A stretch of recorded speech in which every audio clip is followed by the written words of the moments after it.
Hey guys, welcome back to Kath Mikey Make a podcast. I am Kat, and I'm here with my co-host Mikey. Hello. Hello. And we're here to talk about episode 8 of WandaVision. WandaVision again and again and again until it's over. Till the end of time, till we're Till both dead. Till we're both dead. Probably because WandaVision is over. That's when we'll die. Oh It's no. over. Yeah, that's when our But existence... it already ended. No, it hasn't ended. It ends with episode 9. Okay, our conversations about WandaVision are not over. WandaVision is over. No, not in this episode. When we're recording, it's What? not over. It's episode 8. You know, people can see the upload date. What I illusion know, are you but trying to let's maintain? pretend that we haven't recorded this for the 3rd time.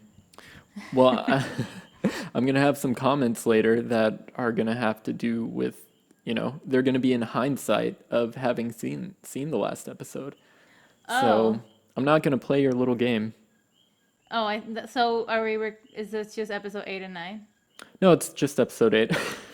Then No, I'm not going to bring up anything specifically from 9, just to be clear. I'm just going to say, in hindsight, looking at this episode, just for one thing. Okay. Well, what do you think? Episode 8? Best episode of the season. It is the peak of WandaVision.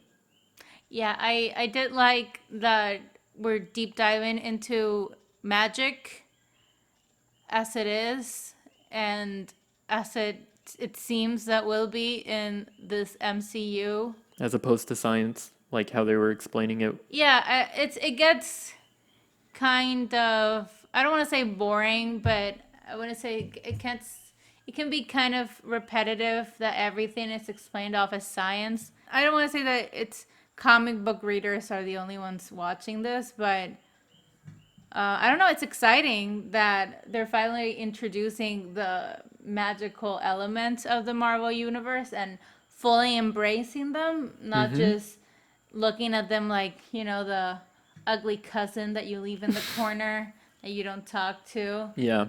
Talking raccoons are fine, but magic, ugh. Ugh. Yeah. And yeah, it's fine because the magic raccoon is a science experiment. Whoa. You see, Stephen Strange was a very prestigious surgeon for a long time.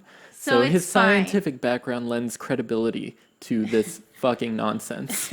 Yeah, but now that Wanda, whose powers have been somehow previously, have they really been explained in the MCU? No, not even once. No, just like, the Mind Stone gave her powers. Well, Maria Hill was explaining them, and she said something about like she has like telekinetic abilities or something, basically Jean Greying her. And Captain America did that joke that I just can't stand, and I wish people would stop doing this joke. But he's like, English, please. And she's like, he's fast and she's weird. The best description we have of Wanda's power before this is she is weird. Yeah. Which probably helps with her mental health. Totally. And She is the peak of mental health. Yeah, and it starts off with Agatha's backstory as a actual Salem witch. yeah. Fun, very fun. I enjoyed it. I clapped at the screen, and I was happy and content. And That's how I feel every time someone brings up Salem witch trials. yeah, Just content. just happy to be here. At the joyous celebration that occurred all those years ago. The darkest moment. It's not the darkest moment, is it? Why? It's a pretty dark moment in American history. Yeah, not the darkest. There was a time where people got trapped in a cave and it was too cold to leave, so they ate their horses and then they moved on to their children. Oh yeah, but I mean, it's a society.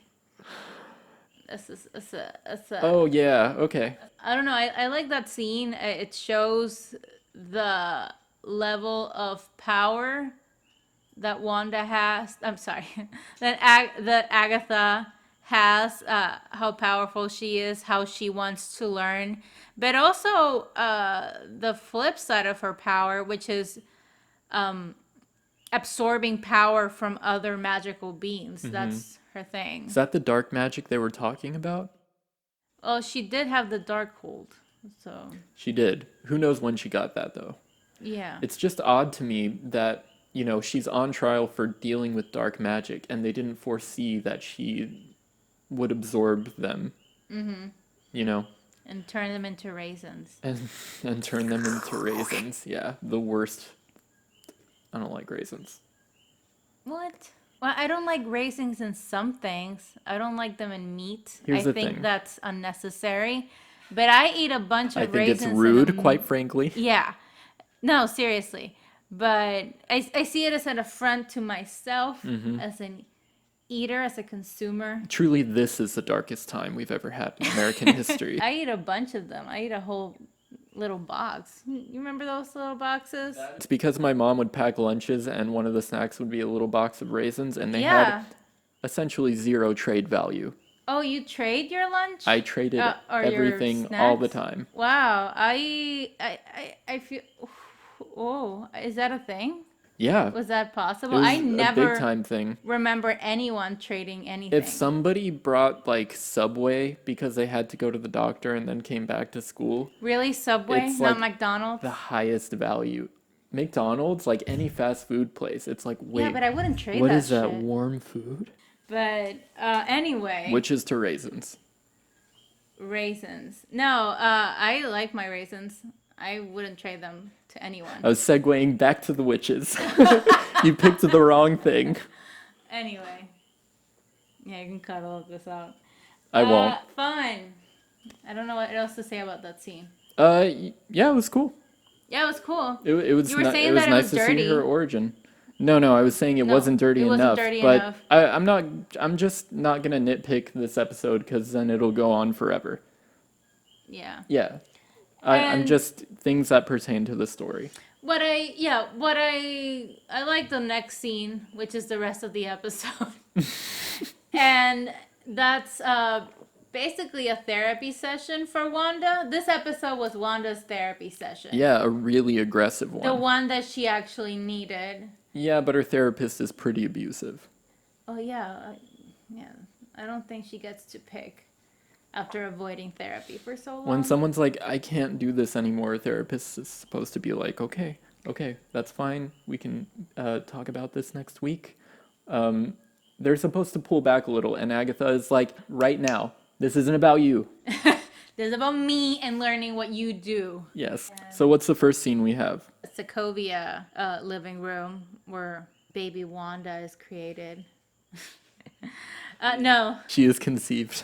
we see her conception. No, Do you think No. we went too far back, Agatha? Agatha. This is important. No, it's the scene that we've heard about but never really seen, which is good. That this is when we get to see it. That scene we've heard where a missile with the Stark name written across it like destroys our living room. But we get some other details that we didn't have before. Like what were they doing before? Yeah. What happened to her parents then? Which were details that we at the moment when she says them in Age of Ultron, we didn't really care. Like it's not like we were asking like, oh, what her parents were on about. Not even Ultron cared. He was like, I have to let them talk so they think I'm on their side. But here we get to see all of that and we care that they're showing this to us. Yeah. We finally get some context for her character. Yeah, finally. Yeah. Not that she's all powerful and strong. Some more context besides Hydra volunteer turned Yeah. Avenger. And into Vision. What'd you think about the execution of the scene from her dad bringing out the Dick Van Dyke set to her mom seeing the terror on the streets and, Wanda taking in that show, which, she clearly loved. The actress, the little girl, did a great job. Yeah, I think she did a good job. I think it was well made. It obviously it's the explanation we were waiting for about why the sitcom setting, which is what you were saying all along, which is that this is what she watched when she was a kid.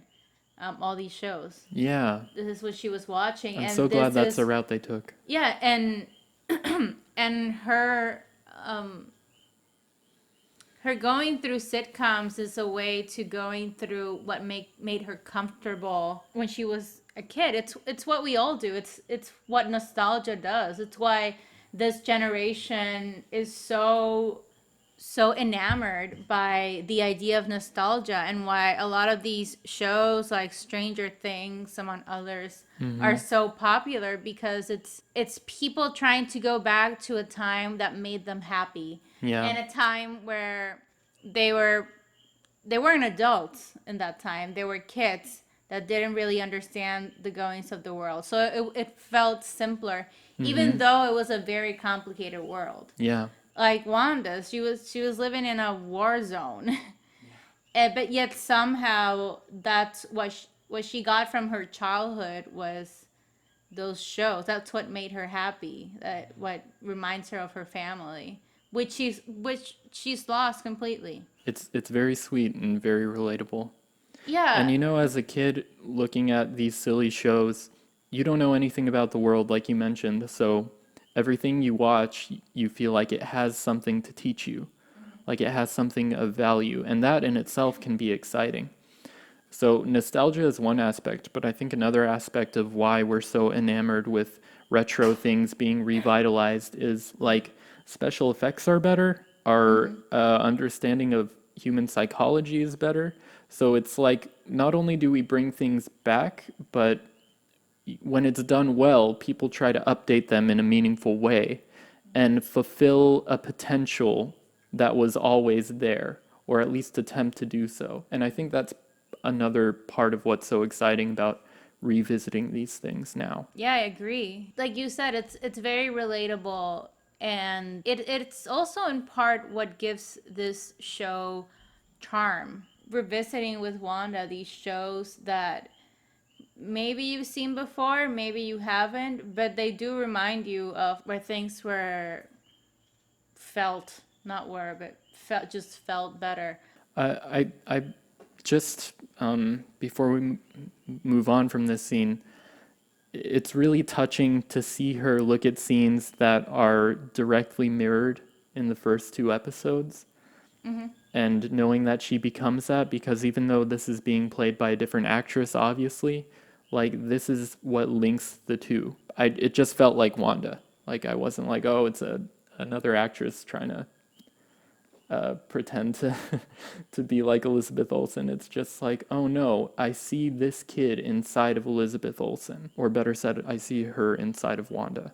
Yes. Yeah. There's this movie, Midnight in Paris. The movie does bring an interesting point in that it talks about how people will always be enamored by the golden age. There will always be a golden age. Mm-hmm. Like for people now, the golden age is the 80s, and for people in the 80s, the real time was the 60s, man. Yeah. And then people in the 60s will say something about the 30s, and people in the 30s will talk about, I don't know, the 20s, and so on until we go back to the Roman age. And even then, the Romans were probably saying that the Greeks really knew what they were doing, man. Like, Yeah. they're humans are, for beings that are so obsessed in going forward, we are pretty obsessed with the past. Yeah.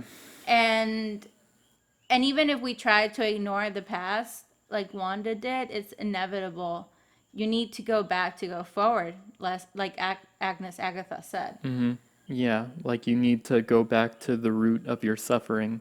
Mm-hmm. But it's funny because she is going back, but she's cutting out all the stuff that she doesn't like, which Exactly. is only it's only part of the picture. Well, yeah, that's how usually humans operate. We avoid what gives us pain, Yeah.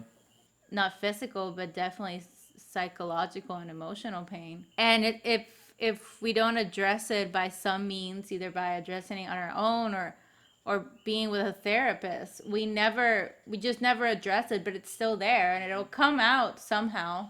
And it's not even our faults, it's our body's like Yeah, mechanism it's a to defense mechanism. it's just trying to protect us from pain.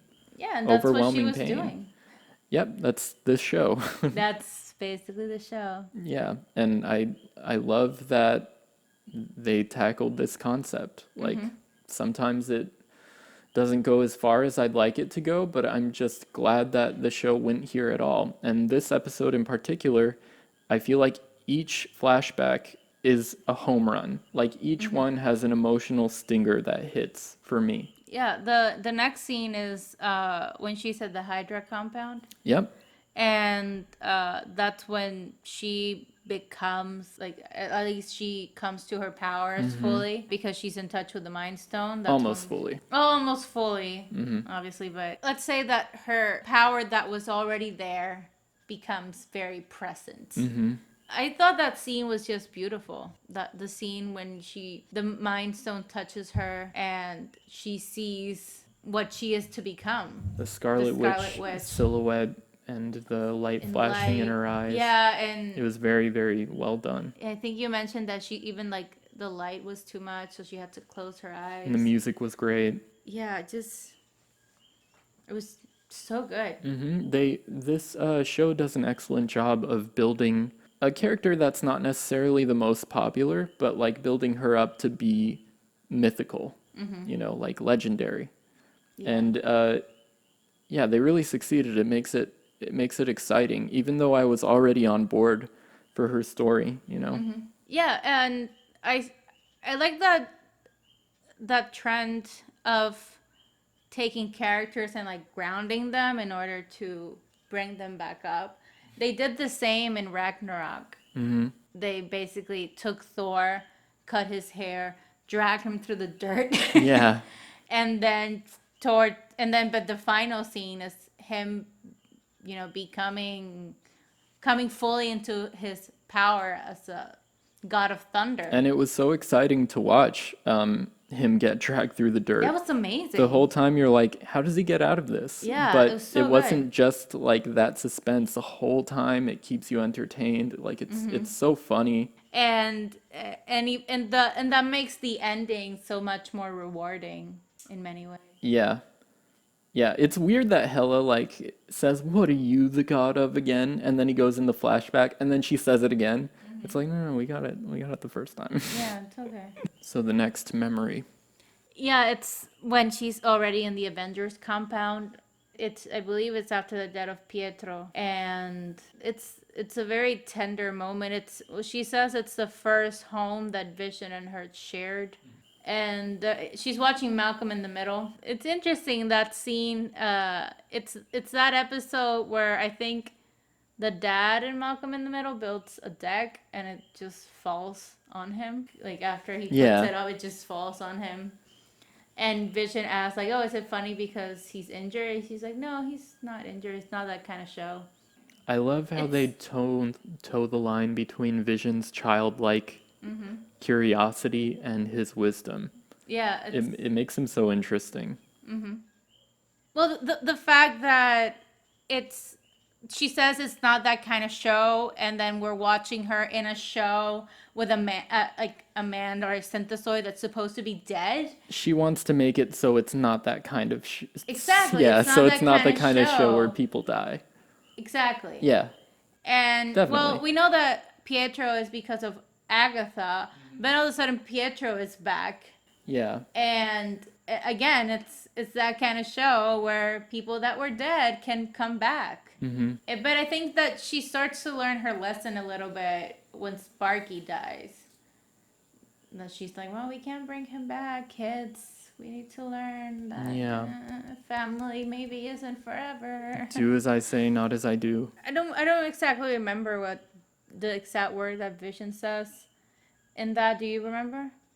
In that scene? Well, Wanda says that I feel like I'm going to drown because the grief is like waves that just every time I get up, they just push me back down.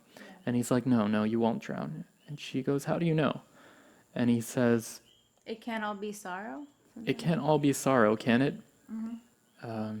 He goes on to talk about how, he's always been alone. So he's never had anyone to lose. And so he's looking at it as an impartial person. So what he wraps it up with is saying, what is grief if not love persevering? And then he laughs at the show and he's like, oh, excuse me. And she's like, no, it Yeah, was yeah. funny. And it was so cute. Yeah. Yeah, it's the best. Like, that scene is it's so efficient in giving you why Wanda would love him. And after that, we cut to after Endgame when she was trying to get back his body. She goes to the sword headquarters Yep. to try to recover his body and bury him. And well, we obviously see that what exactly Hayward's deal is. Being a dick. But obviously everything was a fabrication, what he said, and in reality she doesn't have the Vision's body. They always had her body, his body, sorry. They always had his body. They kept it. And and we see how he works with an already fragile mind into trying to revive this weapon. Yeah, he very blatantly tries to manipulate her.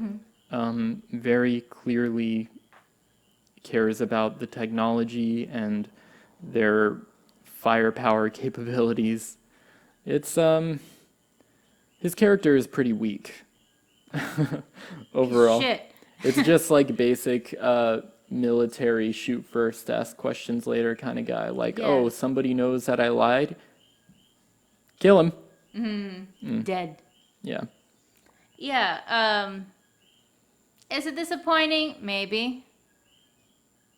Maybe not. Her acting is great in this scene too. Yeah. When she sees Vision's body and she can't tells him to feel you. stop, but her voice is kind of quivering. And the moment he says, yeah, but that's the thing, Vision isn't yours.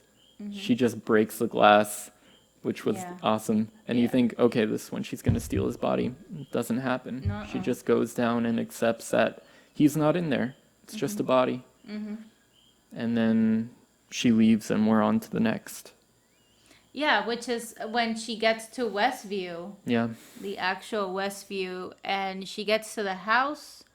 She gets to a house that hasn't even been constructed yet, and she opens a page that we see before, and it's actually a deed to a house that Vision had written to grow old in. And that's when I lost my mind and And that's when cried. she breaks too. Yeah, she breaks too. I Yeah. broke with her. Yeah. Get it, And girl. again, the acting. Get it, girl. The acting was so good. It's just like every time she needs to cry, she's on point. Yeah. But, like, she Elizabeth really- Olsen knows how to cry. She really, Let it here first. she really showed the emotion with her entire body. The way she just kind of goes limp and the letter falls and tumbles and she goes to her knees. And it was just really believable. They nailed that. I almost cried multiple times in this episode. And she basically erupts and constructs Westview into the kind of show she wants to see. The kind of reality she wants to live in. And it's just so good. Well, we know that the heart in the deed ends up being the heart On the calendar. On the calendar. Which makes it that much more tragic that they look at it and go, what is this? When it's the last thing he ever left her. But And after she basically materializes Vision into existence, what is it that he says? He says, Wanda, you're home. Wanda, welcome home. And, she's still in color and just awestruck, can't believe what she's made. And she literally, after seeing Vision, steps into her fantasy, into black and white. And These beautiful shoes. yeah, beautiful shoes. And every time her heel steps, a piano note plays. And it was just so well done. It just brought the show full circle in an impactful way. And Like, this episode is everything I wanted from this show. Like, I can't praise this one enough. I also noticed in the Sokovian home, their DVD player had dust on it, like in fingerprints, and it was just a great detail because in all the sitcom sets that they're recreating, everything is perfectly pristine as it would be on a sitcom. It's just excellent attention to detail. It looks grimy. Yeah. Yeah. I think you pointed out that that's how grimy it should have been in the first scene. Yeah, yeah. The witches should have looked dirtier. It was a little Disney Channel. It was a little CW, but it did not kill it for me. No. And after that, it's over. Yeah. And finally, Agatha pronounces Wanda Dead. dead. No, she pronounces her as a Scarlet Witch. That what she does is chaos magic. Finally. Finally, baby. Doing a little dance. It's just great. I know someone pointed out on Twitter that scene does look like a Disney Channel movie. Like they said, the Disney Channel original movie vibes Yeah. with this or something. Yeah, really, really. And yep, she's in Makeup, broad daylight. Her everything. costume, like the material is good. It's not quite as cool as I would have liked, but it works. I don't know. I think that's the end of the episode, and then Yeah, we and we then get the a post credit post-credits. scene, with not we can we call her Spectrum yet? Monica. Monica and Pietro. Pietro, fake Pietro. Yeah. She says Snooper's gonna snoop. Snooper's gonna snoop. So he's basically a minion now. Yeah. Yeah. From the movie Minions. Yeah. The most ambitious crossover of all time. And we get a second. Mm-hmm. We get a second post-credit scene with White Vision. White Vision. Quite. Mm-hmm. Quite. This is totally a nitpick. And this is the end, so that's why I'm putting it in here. But it is incomprehensible that Sword was able to program something so complicated that it can hold consciousness. What? Like, I thought Tony Stark was withholding his technology and no one was even close to him except for Wakanda. Well, the whole thing is that they used I don't know how the chaos magic stayed on that drone, and that's how they explain it away. Yeah. That they took that, harnessed it, and put it into Vision. Let me just use my computer to interface with the chaos magic so I can I program don't get Vision. No, I know. I need someone to explain this to me. Like, I don't think there's literally not enough computers in the world to handle the data of a person's memory. Yeah. Hayward would say, "We have the technology." I am a dick. And for some reason I'm in this position of power. Well, because he was the only one left. He knows this. That's why he This has is a issues. $600 trillion man. Thank you. Yeah, that's the only reason he's in that position. He knows this. He was the only one left to take the position, and maybe that's why he's trying to compensate here. Yeah. When Monica first reunites with him, he's like, "You haven't aged today," and she's like, "And you look old as hell." He's like, that's the moment he went dark. You bitch. Ooh, what you say? What you say? Yeah, and that's what the cookie crumbled. Yep. Not how it crumbles, but what it crumbled. They never asked what it crumbles, only how. Philosophy. Didn't take one class of philosophy. I have a Yes. little bit of a tenuous philosophy link. Go for it. Kinda. It's pretty vague. But just like, I was having a conversation with someone the other day, and we started talking about like dreams and the nature of like waking reality and sleeping reality. And it was kind of interesting because in those moments where you're talking about how we function, like real things, like what it is like to be a human in the world, things felt quieter. Like it got real for a second. Instead of talking about, well, I have to go to work and I have to pay this bill and I have to, got to get our taxes done. And I feel like in Westview, like every time somebody breaks Wanda's reality, that's kind of what it's like. It's like, wait, you're talking about real shit? That's not allowed here. Yeah. It's like, I do not want to think about what it is like to be a human. Okay? So We are please having a leave. Halloween party. Yeah. So yeah, that's just a little thought I had. No, yeah, I understand that. No, and yeah, that's exactly what why her reactions were the way they were. Mm-hmm. She wanted to live in her fantasy just for a little while longer. Mr. Hart was like, "How'd you get here?" And she's like, "Talk shit, get hit, Yeah. get Get force a, choked to death." yeah. Darth Vader approves. Yeah, but that's it for episode 8. Yeah. We got one more to go. We got one more, and then we're done Aces. for now. This has been Kath and Mikey Make a Podcast, episode 11. 11. Yeah. Dirty 11. Love you all. Goodbye. Bye.